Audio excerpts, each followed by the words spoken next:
Welcome back.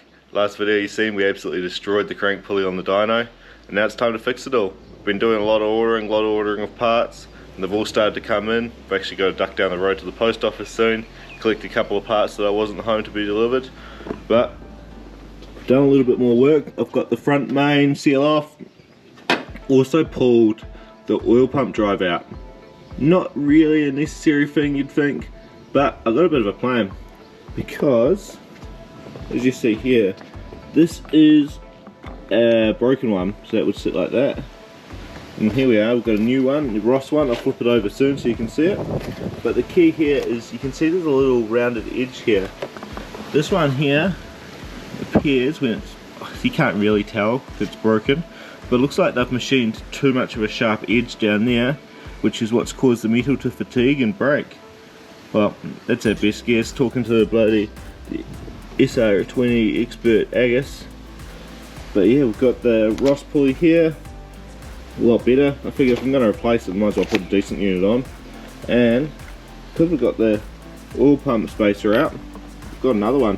We've got this oil pump is a GTIR oil pump, so front wheel drive oil pump.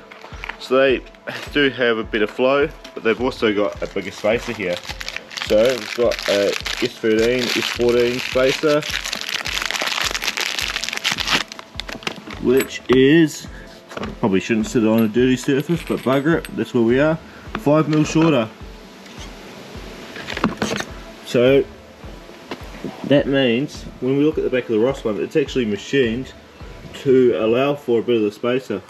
We sit that on there, job done. As if I bolt that spacer on, it sits out 5mm too far this way, meaning the belts won't connect. I know that's probably a bit confusing, I haven't explained it well, but I understand what I mean. Otherwise, I was going to have to mill 5mm off the back of this pulley to allow to use that spacer. So hopefully, I'm hoping this works. I'm just going to be able to slip this in. The other one was a bit of a bastard to get out. I had to work it out with a screwdriver. So, we'll see. In theory, this should just slide in. Wish me luck, guys. Wish me luck. Alright, that was easy. She's in there. You can see it's recessed back a little bit. I'm going to just double check the measurement, make sure that's 5mm. But yeah, just basically oiled up both sides of it, just because it is a moving part on an oil pump. So just put a little bit of oil on it. Worked it in there and just used this one just to push it in a little bit. And then a screwdriver just to locate it. Got a little bit nervous because the oil pump had twisted around, but that's easy enough. One of the parts I'm going to go to the post office for is the front main seal, so I can't do much else there. And a Tark's timing marker mover, because that timing mark is not true to where it is, it's about where that rib is. So I'll duck down there in a second, grab all those bits, and we should be good to put everything back together, hopefully get it started, show off the other new parts I've got too. Something I've said I was going to change a few times on this car was the steering wheel. So I've gone and done it, I've ordered myself a new Nardi, and it's finally arrived. So I've got the old one off, whipped it into storage at the moment, not sure what I'm going to do with that yet. But yeah, we've got the new Nardi. I've barely opened it up, just had a look in the sender box to make sure I've got new hardware. As I dropped that on the ground, and I didn't have hardware, so I had to go down the road and buy it. They're really bad at not putting the special screws in that you need. Always check that if you need to, but yeah, let's rip it open, see what I've got. See there, it's nice plain black leather with black spokes. Honestly, I wanted silver spokes. I got refunded 4 times on every one I ordered with silver spokes, because they just couldn't do it. It's very strange. I might change it to one later down the track if I don't like this. But yeah, for now, this is the look. Nice, simple. I like the flat steering wheel, 360mm. Just good for the control. We'll get it on there. Not much. Oh, it's a steering wheel. It's nothing too special, but it changes the whole feeling inside the car. Makes it feel right. So, get that there. The box I dropped on the ground, which I think it's probably stuck because I closed it badly before. Got the ring. She's only got 2 rubbers, which annoys me. I thought they'd have all 6 to hold the nuts in. The horn button, and a sticker to go on my sticker box. Yeah, chuck it on there quickly. Got my tool, got the bolts. Nice quick install with a good result at the end. She's on, she's on. Wow, nearly. We just have to finish it off with the horn button. The little pièce de résistance. Let's see how we go here. That should just slip in. There we are. Nice. Not quite central, but I can fix that up after. Where are they? There and there. Why are they not going on? That's a bastard. Just need you to locate. Go home. Get in your home. That should not be difficult.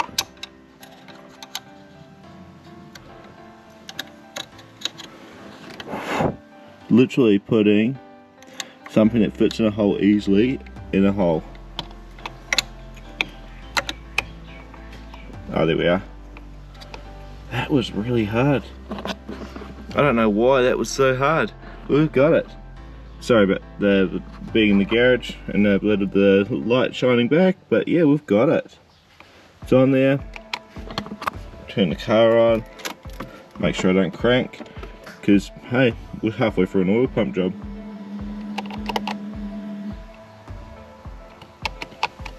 Why don't I have a horn? Alright, I'm pulling it back apart, working out why I don't have a horn. Parcels acquired. I know it's nothing special. Front crank seal. This doohickey here is literally just to move that timing mark, and I'll show you how that works soon, just so we can get it in the right spot. And obviously a fan, because we chipped the other one. Check the measurement, we are good. And I've got the wood rough key in there. So really, chuck that front main seal in, chuck the pulley on. We're pretty much good to go. Well, and this little bugger. You can put it all back together. Make sure it still rips. Probably put the belts on after everything's all... yeah, we'll put the belts on at the end. They're easy enough to get to. And of course, I got a new fan shrouds chilling inside as well. Just to replace this bugger. She's broken down the bottom. Oh, new radiator hoses as well.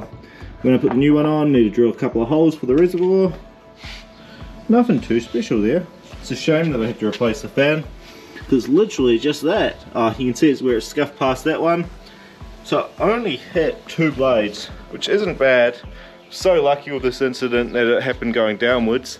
If it went up, it would have destroyed everything. So it's kind of like the best case for a bad situation. So I'm just going to knock out this pulley quickly, get that one on there, and I'll show you how this timing marker thing works. So we're moving the timing mark. Oh, she's gone. She's down for the count. There it is. Oh. Yeah, so we're moving the timing mark from the outer edge to the one of these 3, depends on the height we want. So I'm just going to slide it on. So in theory, this should just slide onto that. I've removed the 2 bolts it uses in the oil pump. Please tell me I didn't have to do this before I put the pulley on. Get on there. Oh, it might be tight. That needs to go behind the pulley. Oh no, we got it. Oh, that was shit. That was a little bit of a worry. So obviously we're using the top hole because it fits the best. Got a bit of Loctite on the bolts just to be safe. We don't want that falling off. So yeah, put them in. Done. Obviously I'm going to do those ones up as well. Now we just got a pin. Slide that in at the end. Oh, it's a cotter pin, so it should slide in really easy. Bit of a mission, but how good's the new shroud looking there? She's a lot more sturdy, and I must admit I was nervous about the fan. I didn't know if it was going to hit. So I've got a funny feeling I've got at least one Nismo engine mount, which is the engine hire. But yeah, she clears. Everything's in there. The reservoir doesn't quite sit as good as it did in the last one, but it's pretty bloody close. New hoses, top and bottom. Actually got a brand new cap to put on here as well. Just gotta put it on, stick that little bugger on just to match that. Gonna try. I've been told if you go over with a pick, you can actually clean all the red stuff out, all the red paint that chips away. So I'm going to give that a go, otherwise I'll replace that cap later on. But yeah, pretty much going to chuck some water in it and then see if it starts without any issues. I did drive onto the tow truck, but it doesn't mean that I'm not without worry, because hey, it's a pretty serious bloody thing that happened. So hopefully it starts good. And then let's see how it actually drives again. We've got water in the radiator, we've got enough in the jug at the top that's going to bleed through. Also, how good does that cap look compared to the other one? But yeah, let's see if she starts. Batteries had to be on charge, which, hey, it happens. Sometimes after a situation like that you just forget to bloody turn things off properly. But yeah, let's see. She's out of gear. Yep.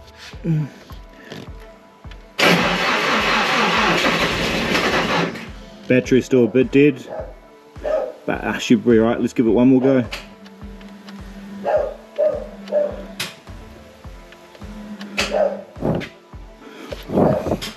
I don't think I've got enough charge. So pin on, if I bump that, yep. I might have to chuck a jump pack on it. One more go.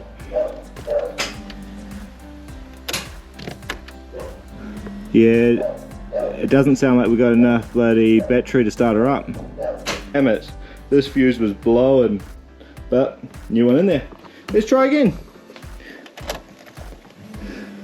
Yeah. Battery's so dead.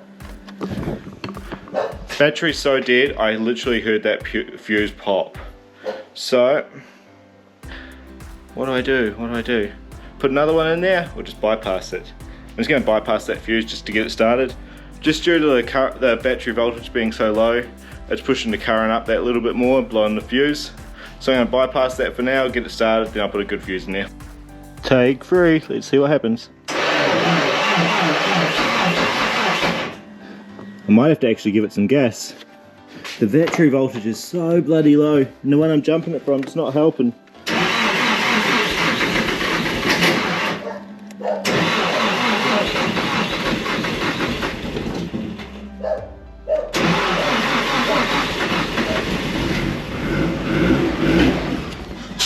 Nearly got it. Doesn't help that the Haltech hates low voltage, so it doesn't want to start.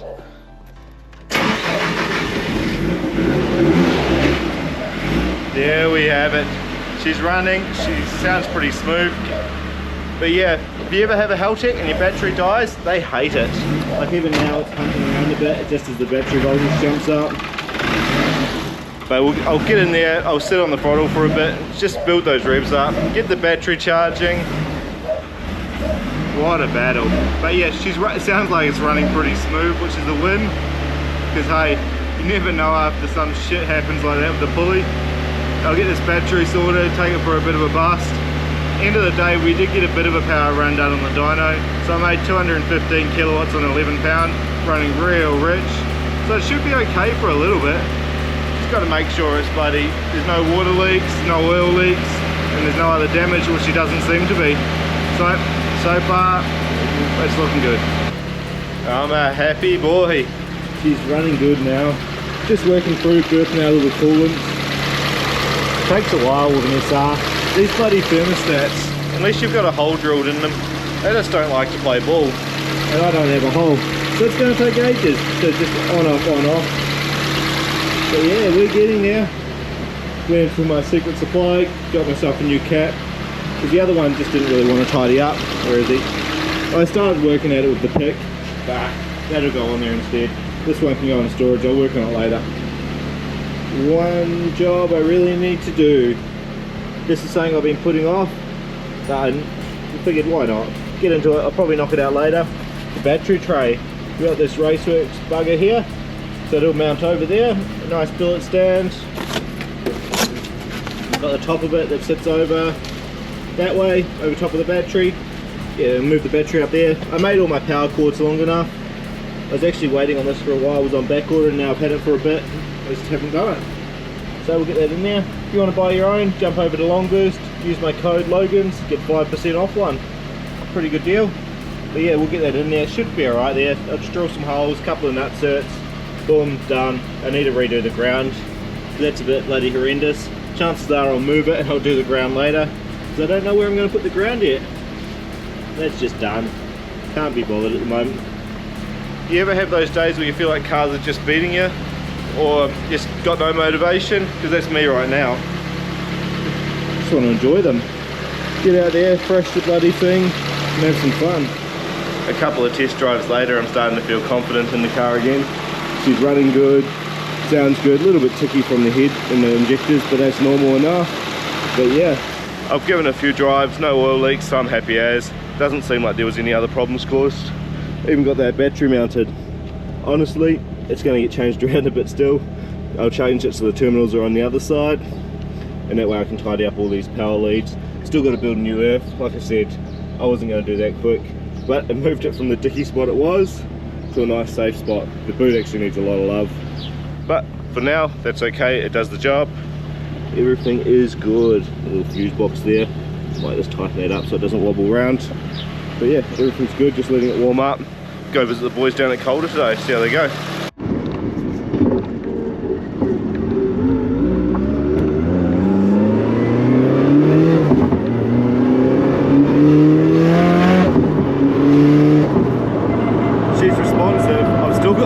Shake. I think she's just wheel alignment based now. She's pretty bad. You can see it shaking away there. The wheel alignment's all over the show, so it could be anything. But yeah, at least we eliminated that steering bush one last video. Power feels good. Wow, power's low. Response feels good. Power feels pretty shit. Needs a hell of a lot more. We basically only got 2 power runs on the dyno. It finished up at 215 kilowatt on 11 pounds, and it's just not it. Probably need to put about 20 pound into it, which should be fine, and it'll feel good. But yeah, driving along now, 100k. If I put my foot down straight away, under 3,000 RPM, and it's already making a couple of pound of boost. So that's not bad. The little G25 550 feels like a standard turbo, so I can't fault that. Apologies about the camera bouncing around, it's just a bit of a rough road. Hopefully it doesn't show up too bad. But yeah, off to Calder to see the boys, watch a bit of drifting, probably give a bit of a hand. Don't know what I'm in for yet, but it's hot. So a good little test for the car, and she seems so good so far. Still trying to get used to the bigger wheel. It's amazing how much of a difference it makes. Only 30 mil, but it kind of feels like I'm driving with a bloody bus wheel in here now. The 360 feels huge. I know I'll get used to it over time, but for now it feels massive. It used to be what I loved too. Anything smaller felt strange. I didn't think I'd get used to the 330 that much. The power bit, the power band on this car now kind of has that NA feel. Like, it doesn't really have that kick. It makes a lot of noise when it's under power just because of the wastegate. And it goes alright, but it's missing that oomph that more boost is going to give it. I'm looking forward to that. I'm going to have to get in touch with Frank, get it rebooked, get it on the dyno. See what we can actually make. See if we can get up near the bloody 300 mark. I reckon 20 pound we might get 280 if we're lucky. Drop a comment below, let me know what you reckon this thing will make under full boost. Be curious.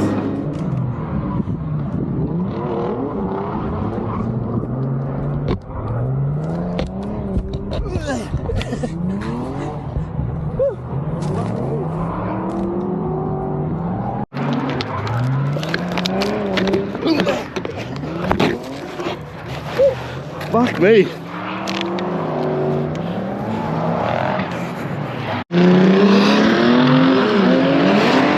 See, mine's easy, I just mount it.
G'd up, isn't he?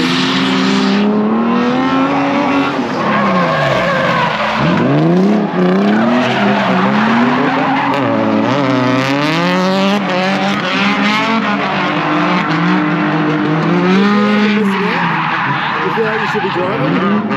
I want to be driving.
And this death shake is bad. It comes and goes, but when it comes, it is terrible. Like now it's gone away for a bit. It seems on D-cell, it's the worst. Trying to capture it here. There we go. Watch my hand. It's just shaking around like nothing else. I reckon I'm gonna have to do a good proper nut and bolt check under there. Find out and make sure nothing's loose. Could just be the wheel alignment, but that's behaving like something's failed as well. I really thought that bush was going to fix it. The whole drive's been on and off like this. I mean, I can drive around it. It's just not that pleasant.